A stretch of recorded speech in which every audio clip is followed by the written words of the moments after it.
में आप तमाम बच्चों का हार्दिक अभिनंदन है।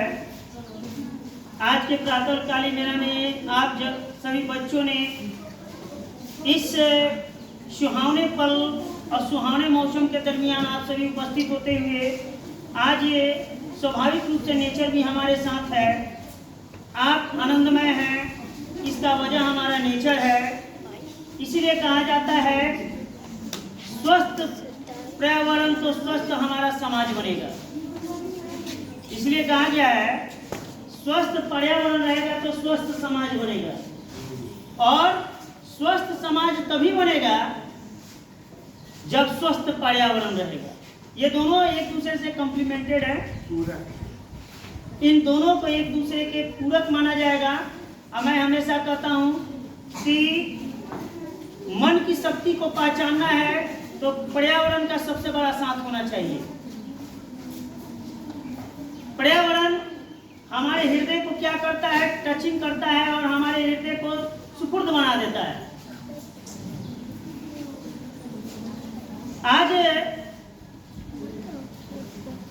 आज इस प्रातःकालीन सभा में आप सभी के बीच में आपको मैं ऐसे शख्स के बारे में बताने जा रहा हूं तो उन्होंने विज्ञान के क्षेत्र में अभूतपूर्व वो योगदान दिया जिसकी इनके थ्योरेटिकल के बारे में, सैद्धांतिक शोध के बारे में कभी भूल नहीं पाएंगे। हमारे विज्ञान के क्षेत्र में कई वैज्ञानिकों ने अलग अलग अंदाज में अपने सिद्धांत को रिसर्च के माध्यम से और पेटेंट के माध्यम से शोध किए और ब्रह्मांड में एक से बढ़ के एक शोध दिए, और वो पेटेंट कहीं ना कहीं हर क्षेत्र में हमारा माननीय होता है।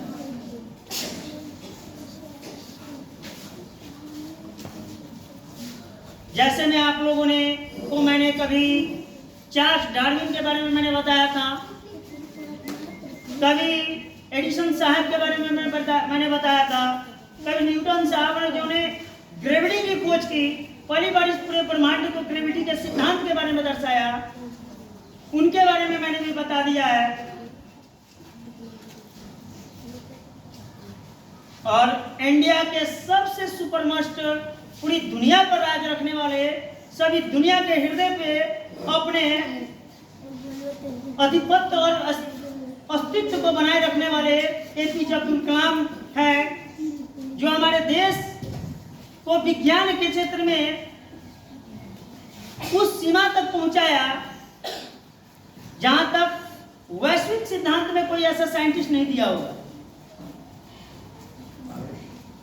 होमी जहांगीर भाभा साहब रहे हैं, परंतु कई वैज्ञानिक रिसर्चों के माध्यम से उन्होंने अपने research and science and technology के माध्यम से अपने अपने सिद्धांत दिया, थ्योरेटिकल रिसर्च दिए। लेकिन मैं इन तमाम वैज्ञानिकों के बारे में नहीं, मैं ऐसे वैज्ञानिक के बारे में नाम बोले जा रहा हूं जो वाकई में उन्होंने अपने रिसर्च से पूरी दुनिया को तूती बुलवाने वाले महान व्यक्ति रहे हैं। वो कोई और नहीं है, आपने जरूर उनका नाम सुना होगा, स्टीफन हॉकिंस, भौतिक वैज्ञानिक। ये ब्रह्मांड का सिद्धांत देने वाले, बिग बैंग थ्योरी के, black hole, big bang theory के सिद्धांत देने वाले, जिस समय हमें पता नहीं था बिग बैंग थ्योरी होता क्या है, ऐसे बड़े बड़े सिद्धांत, प्रिंसिपल्स अपने लाइफ में दिए। लेकिन आपको पता है कि उस व्यक्ति का जन्म किस परिवार में हुआ है? इतिहास एक गवाह रहा है। आप पूरे इतिहास को निकाल लीजिए, कोई भी फिलोसफर हो, कोई साइंटिस्ट हो, कोई हिस्टोरियंस हो, कोई पॉलिटिशियन हो, कोई इकोनॉमिक्स हो, कोई फिजिसिस्ट हो, उनका लाइफ कभी लग्जरी लाइफ नहीं हुआ है। लग्जरी लाइफ में एक हमारे भारत के रहे हैं, जो बड़े भारत के प्रथम प्रधानमंत्री पंडित जवाहरलाल नेहरू रहे हैं। वो एक रिच फैमिली से आते थे, लेकिन जहां तक मैं उन तमाम वैज्ञानिकों के बारे में, तमाम राजनीतिक गणों के बारे में मैं बताने जा रहा हूं, कि उन्होंने अपना जीवन का एक छोटे से परिवार से किया। उनमें से एक व्यक्ति हैं आपके स्टीफन हॉकिंग। इनका जन्म होता है 8 मार्च 1942 में कैम्ब्रिज एक जगह है इंग्लैंड में होता है, जिसकी राजधानी लंदन है। कैम्ब्रिज से पहले आपको इंग्लैंड के बारे में बता दे रहे हैं। इंग्लैंड में को यूके के डिवीजन में लाया जाता है। यूके डिवीजन में 4 कंट्री आते हैं। पहला स्कॉटलैंड होता है, दूसरा वेल्स है, तीसरा आयरलैंड है, चौथा इंग्लैंड है। ये 4 कंट्री मिलकर एक यूके का निर्माण करती है, जिसको हम यूनाइटेड किंगडम के नाम से जानते हैं। यह इंग्लैंड में जन्मे महान व्यक्ति का परिवार का ऐतिहासिक क्षण देखा जाए, ऐतिहासिक काल देखा जाए, तो सबसे बड़ा मतलब उतार चढ़ाव रहा है। इनके माता का नाम रहता है इसाबेल, जो वो बहुत बड़े शिक्षा शास्त्री रहती हैं, अर्थशास्त्री रहती हैं, और इनके पिता का नाम रहता है फ्रैंक, जो मेडिकल कॉलेज के रिसर्चर रहते हैं। लेकिन ये जो वे पे चल रहे थे, उनका समृद्धि उतना बड़ा तक नहीं गया था। आप यह जानिए कि कहते हैं इतिहास प्रमाण होता है कि इतिहास बनता नहीं, बनाया जाता है। और इतिहास वही बनाता है जिसने जीवन को अंधकार में देखा हो, जीवन को कष्ट में देखा हो, जीवन को रेंगते हुए चला हो। आत्मा में हाथ है दुखा जाता है, उसी ने इतिहास बनाया। लेकिन इनके माता पिता को यह स्वतः ज्ञात नहीं होगा कि हम तो एक पोस्टेड व्यक्ति हैं, लेकिन हमारा जिस बच्चे का जन्म हुआ है होगा, वह बच्चा ब्रह्मांड की दुनिया में और विज्ञान की दुनिया में एक ऐसे कीर्तिमान को रचेगा जहां पूरी ब्रह्मांड के जितने भी वैज्ञानिक हैं, इनके research and centre and development technical and theoretical के माध्यम से ही कोई ना कोई रिसर्च किया जाएगा।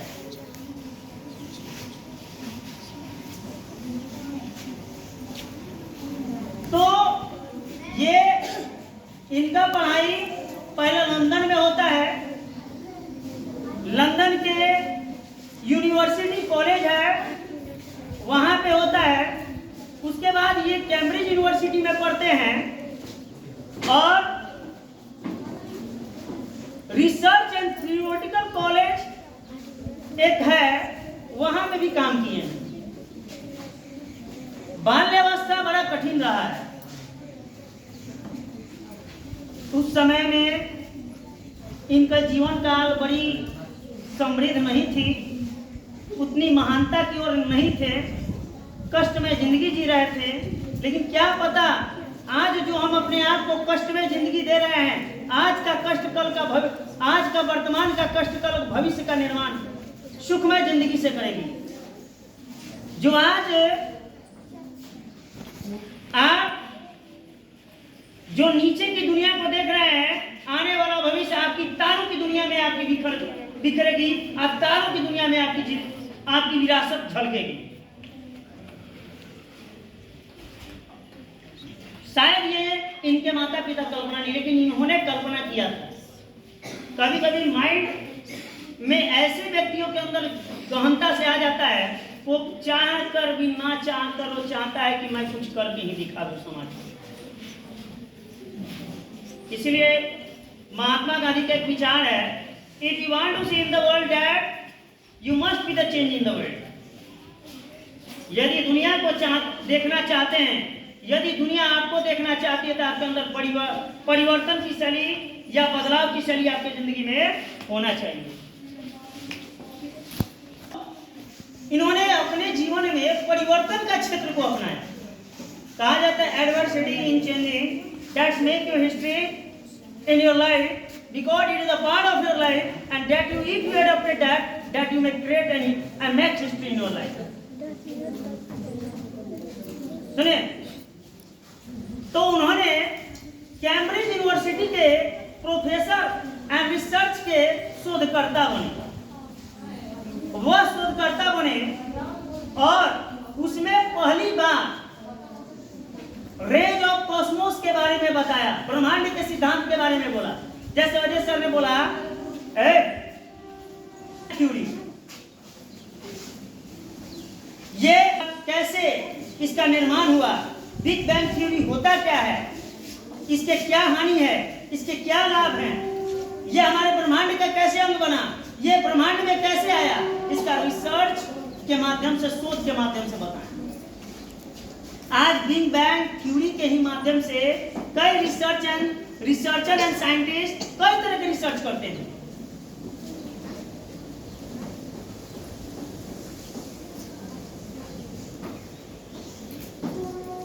ब्रह्मांड में ब्लैक होल के बारे में बताया। पहले आज से आप अर्ली बिफोर 50 to 60 ईयर, 50-60 साल पहले, 100 वर्ष पहले हम ब्रह्मांड के सिद्धांत में ब्लैक होल के बारे में जानते ही नहीं थे, लेकिन पहली बार इन्होंने बताया कि ब्लैक होल सिद्धांत है।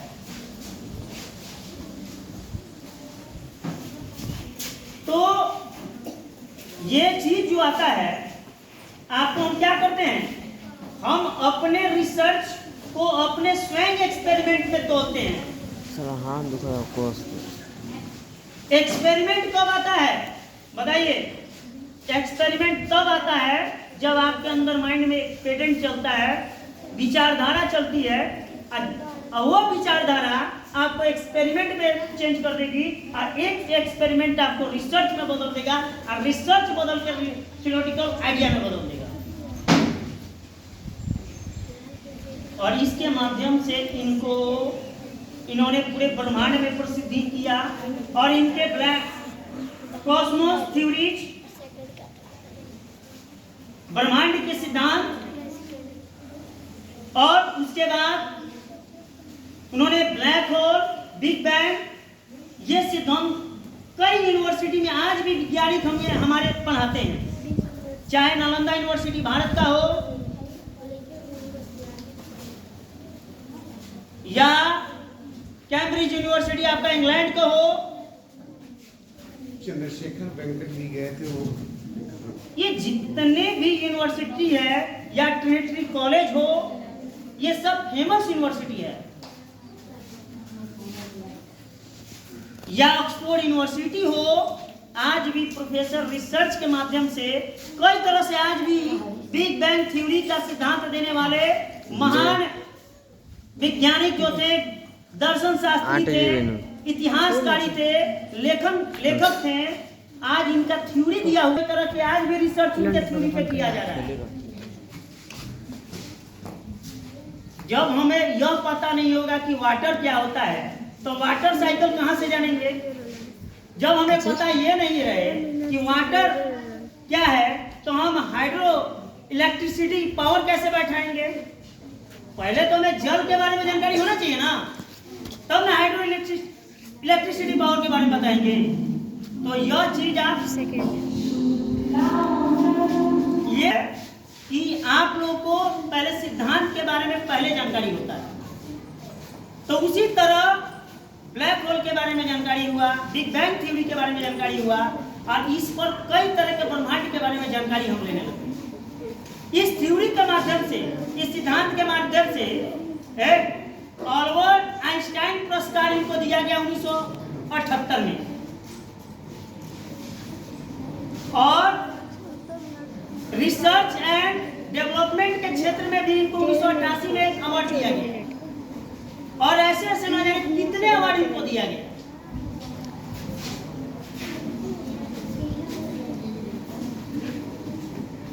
इन्होंने एक पुस्तक लिखा, ए ब्रीफ हिस्ट्री टाइम, इतिहास की छोटी सी गाथा। उन्होंने अपने जीवनी के बारे में और अपने रिसर्च के बारे में बताएं, ए ब्रीफ हिस्ट्री टाइम। आप कभी मौका मिले उस किताब को खोलिए, उस किताब को डाउनलोडिंग कीजिए। आज तो इंटरनेट के जमाने में बहुत सारी चीज पेटेंट मिल रहा है, आप उसको पढ़ सकते हैं। इनके बुक के बारे में सभी यूनिवर्सिटी में पढ़ाया जाता है। क्यों? क्या उन्होंने कुछ ऐसे किताब किए तो पढ़ने लायक नहीं था? क्योंकि इस ऐसे किताब का उन्होंने रिसर्च में डाला, जो भी वैज्ञानिक होते एक बार उनके रिसर्च एंड डेवलपमेंट के बारे में पुस्तक को जरूर पढ़ेंगे। A brief history time. और इतने महान उपलब्धि लेने के बाद आपका 14 मार्च 2018 को स्टीफन हॉकिंस इस दुनिया को पधार चुके। पार्किंसन ये दुनिया को छोड़ दिए, इस दुनिया में नहीं रहे, लेकिन आज नहीं है, लेकिन इनके सिद्धांत को आज भी गुणगान की तरह गाई जा रही है। हर यूनिवर्सिटी, हर कॉलेज, हर स्कूल, हर एजुकेशन इंस्टीट्यूशन में बताया जाता है। इसलिए कहते हैं, मेरा एक रिसर्च एंड थॉट है कि जिंदगी में याद रखिएगा, कीर्तिमान उनका नहीं होता है जो सो कर देखते हैं, कीर्तिमान उनका होता है जो जग कर सपना देखते हैं।